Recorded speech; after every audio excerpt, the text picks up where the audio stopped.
Hey, I'm Hashim, thanks for tuning in to another video. If you've ever been disappointed with the results that you've gotten back from shooting color film, or always just wondered if there was more potential hiding in the negative that you could pull more from, then this video will share some tips to help you get the most out of shooting film. I'll share 8 tips that will apply, especially if you're fairly new to shooting film, but even if you've been shooting for years, you might find something in here that could help you optimize your results. So the first tip I have, and probably the most obvious one, is to make sure that you're exposing well.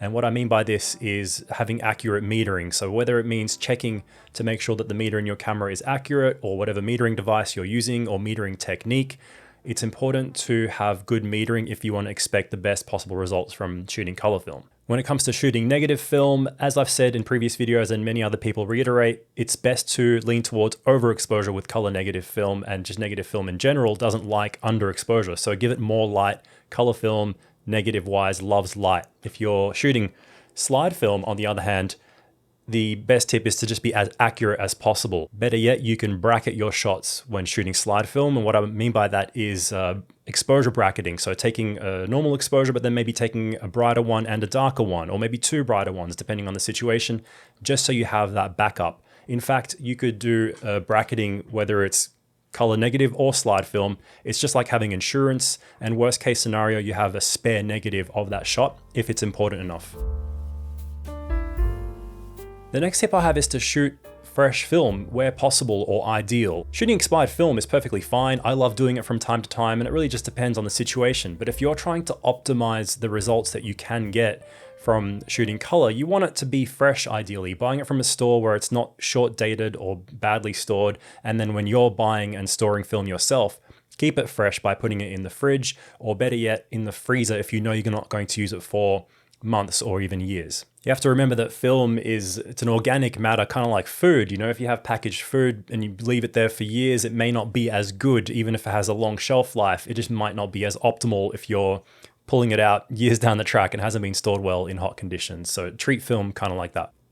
The third tip that I have for you today is to develop your film promptly or as soon as possible. This one's not as critical maybe as the previous 2, but it's just worth mentioning, and there's a reason why manufacturers will often put on the box develop promptly after exposure or something along those lines, because it just reduces the chance of any degradation of that latent image that you've just exposed onto the film, meaning that you might as well just process it as soon as you can, where possible. I mean, sometimes you don't need to. You can leave film undeveloped for weeks or even years, and it will generally just still come out fine. Again, this is just about optimization, and depending on the film stock, it might actually give you better results if you process sooner rather than later. The fourth tip I have is to pay attention to handling and storage of film. So it's fairly resilient when it comes to 35mm film canisters. At least they have this little metal canister, but film is sensitive to heat, moisture, x-rays, and of course physical damage. So whether it's the film that you're storing while you're waiting to eventually shoot it, or film that you've already shot just while handling and moving it around while traveling, it's worth just paying some special attention to your handling and storage. Some of the biggest problems I've seen when I worked in a film lab was film that had obviously been heat damaged. That's a pretty common one. People leaving film stored in a hot environment, or even, it could be just in a drawer over one entire summer in, let's say you live in a hot city, leaving it unprotected around humidity or letting it get wet. All those kind of things matter. So it's worth paying attention to if you want optimal results. Tip number 5 is about your processing. Whether it's yourself or a lab that's doing it for you, the processing can make a difference to your results. The freshness of the chemistry, any contamination, especially when you're doing it at home and you're fairly new, you don't have a good process, these things can have a very significant outcome on the actual film. Most labs are going to do a better job, and they're going to have stringent controls over everything. But even then, there might be some variation. There could be some difference from lab to lab, depending on the chemical process and how often they replenish or check and avoid contamination, all that kind of stuff. So it's just something to be mindful of, that the processing can definitely make a difference to your final results. So have a good, clean, reliable film process, whether it's yourself or a lab that you're using. All right, so before I get on to tip 6, which is probably the most significant one of the list that I have, I just want to take a minute to thank the sponsor of this video, which is Pixpa. Pixpa is an easy, all-in-one website builder for creatives. I've looked into and tried other web builders in my years, but found that Pixpa offers the best value for money to suit my needs as a photographer. You can showcase your work, have a built-in online store, and blog. One of the best features for photographers is the client galleries. Sometimes Dropboxing photos just doesn't cut it. Client galleries let you deliver images to clients, friends, or family in a professional manner. Everything is under one roof, which saves me money and time. After years with Pixpa, I'm glad I haven't had to deal with any coding or complexity. They have heaps of great looking templates and an easy to use interface. There's a 15-day trial and a discount if you sign up using my link in the description. So if you don't have your own website yet, give it a try and see what you think for yourself. Okay, so tip number 6 is about scanning or printing. Now this one is paramount. Of all the factors that I've mentioned so far, this is probably the one that makes the most significant difference in most people's results that they see, that they take home, that they put on their wall or share online, whatever it may be. The amount of variation that can result from the scanning or conversion or printing process from the same negative is huge. I've spoken about this in videos where I've compared, the importance of film scans, for example. I'll put a card for that video if you want to check it out.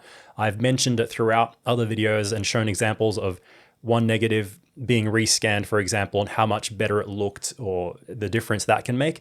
So definitely look into it. I even watched a great video recently on a channel that I discovered where, she sent a negative to a bunch of different labs just to see the difference, did a home conversion. It can be so drastic to the point where you might get a frame back where the scan just looks like a throwaway shot or even unusable, but then if it was rescanned, it can look entirely different. It might be one of your favorite shots, or it could rescue something that you thought was just not really worthy of printing, for example. So it's really worth looking into.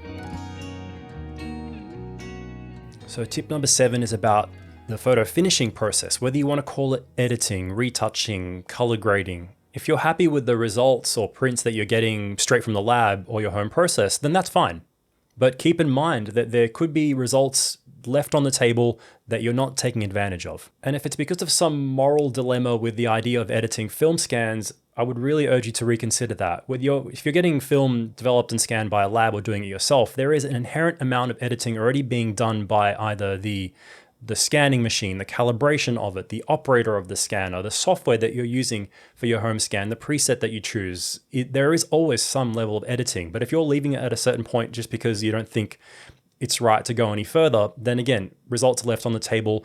So it's worth taking that extra step. Kind of like the food analogy we spoke about earlier. It's like the herbs and spices, the presentation of the food. It may not be worthwhile or even required for most images. You might get something you're perfectly happy with, which is fine, but there's certain images where it might be important to you that it's worth spending that little bit of extra time on, tweaking to get it how you like. This can especially apply to photography that you want to use towards something, or let's say with printing, the print preparation process, the actual way you print it, the paper choice, and the presentation of that framed print, the matte board, the glass you're using, the reflectivity of the environment you're showing it. There is so much to this that it's worth learning about once you're ready for that stage of optimizing your results. And if you want a great channel to learn more about the print prepping or finishing process, and you're not already watching him, go and check out Nick Carver. He's one of my favorite resources when it comes to his expertise in this area. All right, my 8th and final tip is to expose with intention. So this one kind of ties back into point 1, which was about exposing well, more on a technical level about metering, but there's factors beyond metering that affect your actual exposure, like the lens choice, your creative choices in the actual camera, creative use of lighting, composition, and so much more. It does get a bit broad here, but it's part of the beauty of this pursuit and just photography more generally, whether it's film or not. Never forget to just enjoy the process, but there will probably come a point eventually where your results are just not living up to your expectation or what you had envisioned for that image or those images. And sometimes that can come down to something like your equipment choice. Gear can matter sometimes. You might ask that typical question where it's like, why don't my Ektar 100 photos look like XX person's Ektar photos? Or when I shoot Portrait 800, why doesn't it look like, whoever, or this example that I've seen? And usually this comes down to this deliberate way of exposing with intention. So just because you saw a great example and use the same film stock, camera, lens, even lab, it can go well beyond that. It's about what techniques, what lighting in their part of the world, and the composition and all these other things that can translate onto the actual result. Being deliberate with your choices can maximize the potential that you can get from film. It can be really frustrating to be spending money on film and shooting it, spending all that time also getting the results back and just not being happy with it. So hopefully this video will help you optimize your results a little bit. If you like the video, let me know in the comments. If there's anything else you'd like to see on the channel, as usual, I'm open to feedback and suggestions. Thanks for watching this one, and I'll see you next time.